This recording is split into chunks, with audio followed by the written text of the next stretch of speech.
Assalamualaikum warahmatullahi wabarakatuh. Perkenalkan, saya Rifra Sidik dan dua teman saya, Nopi Yara dan Clara.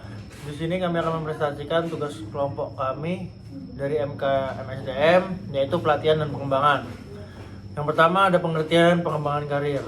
Pengembangan karir merujuk pada serangkaian upaya yang dilakukan oleh individu atau organisasi untuk meningkatkan keterampilan, pengetahuan, dan pengalaman pegawai agar dapat mencapai tujuan karir mereka. Ini melibatkan berbagai kegiatan yang dirancang untuk membantu pegawai tumbuh dan berkembang dalam karir mereka. Yang kedua yaitu tahap perencanaan karir. Ada eksplorasi dirimu sendiri, yaitu mengidentifikasi minat, nilai-nilai, bakat, dan keahlian yang dimiliki. Lalu ada penelitian pemilihan karir.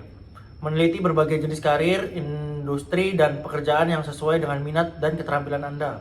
Lalu ada penetapan tujuan karir, yaitu mengatur tujuan jangka pendek, menengah, dan jangka panjang yang spesifik, terukur, serta dapat dicapai.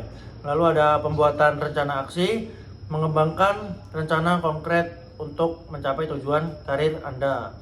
Selanjutnya, implementasi rencana, yaitu melaksanakan langkah-langkah dalam rencana aksi Anda, termasuk mencari pekerjaan, melamar, mengikuti kursus, atau mengikuti pelatihan. Yang keenam ada evaluasi rencana penyesuaian, di mana meninjau kemajuan Anda secara berkala, mengevaluasi pencapaian tujuan, dan melakukan penyesuaian jika diperlukan. Yang ketujuh ada pengembangan keterampilan, terus mengembangkan dan memperkuat keterampilan yang dibutuhkan dalam karir Anda.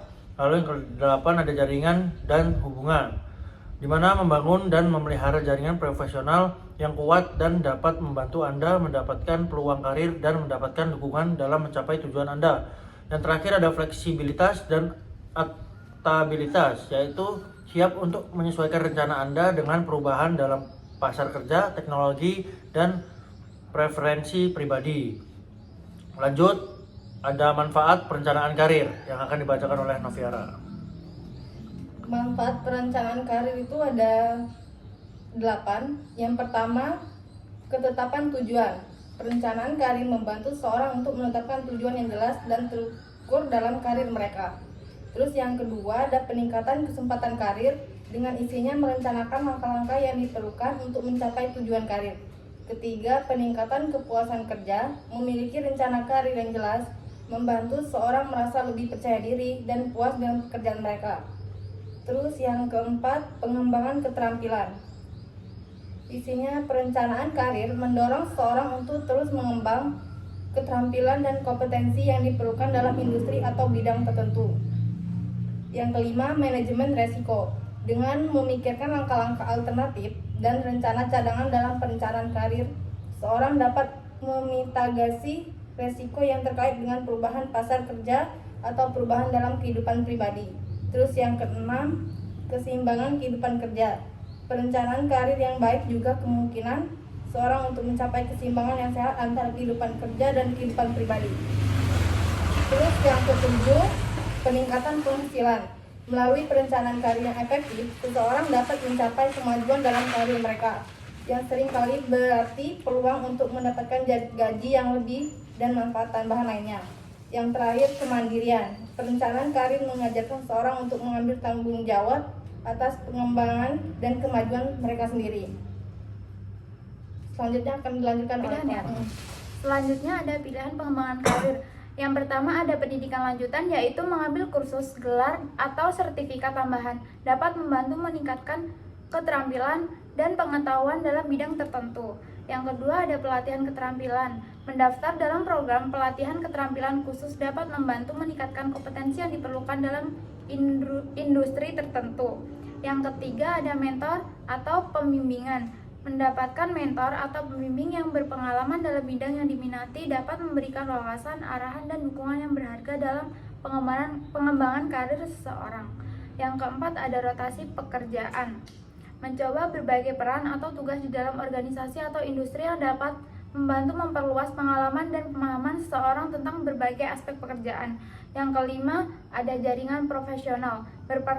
berpartisipasi dalam acara-acara industri, konferensi, atau seminar, serta membangun hubungan dengan para profesional yang dimiliki minat dan tujuan serupa dapat membuka pintu untuk peluang pengembangan karir, seperti peluang pekerja atau proyek bersama.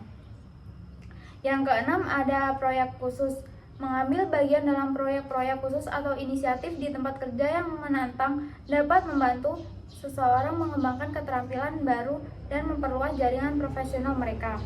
Yang ketujuh, ada volunteering. Mengambil bagian dalam kegiatan sukarela atau pro bono di luar pekerjaan untuk seseorang dapat memberikan kesempatan untuk mengembangkan keterampilan tambahan, membangun jaringan, dan memberikan rasa pencapaian yang memuaskan. Yang kedelapan, ada pekerjaan sampingan. Mengambil pekerjaan sampingan atau proyek pelepasan dalam bidang yang diminati dapat memberikan pengalaman tambahan dan peluang untuk menguji keterampilan baru tanpa mengorbankan pekerjaan utama. Yang kesembilan, ada pengalaman internasional. Mengambil bagian dalam pertukaran internasional, program relawan di luar negeri, atau proyek-proyek internasional dapat membuka cakrawala baru dalam mengembangkan karir seseorang dan memperluas pemahaman mereka tentang pasar kerja global. Dan yang terakhir, ada kepemimpinan dalam organisasi. Menjadi aktif dalam organisasi profesional atau masyarakat dan mengambil tanggung jawab kepemimpinan dapat membantu membangun keterampilan kepemimpinan dan memperluas jaringan profesional. Selanjutnya, ada mendesain program pengembangan karir. Berikut langkah-langkah umum dalam mendesain program pengembangan karir. Yang pertama, ada identitas kebutuhan pengembangan, yaitu lakukan analisis kebutuhan pengembangan karir dengan mewawancari pegawai, selanjutnya survei atau mengadakan diskusi kelompok. Fokus pada keterampilan dan kompetensi yang diperlukan untuk mencapai tujuan karir individu dan tujuan organisasi.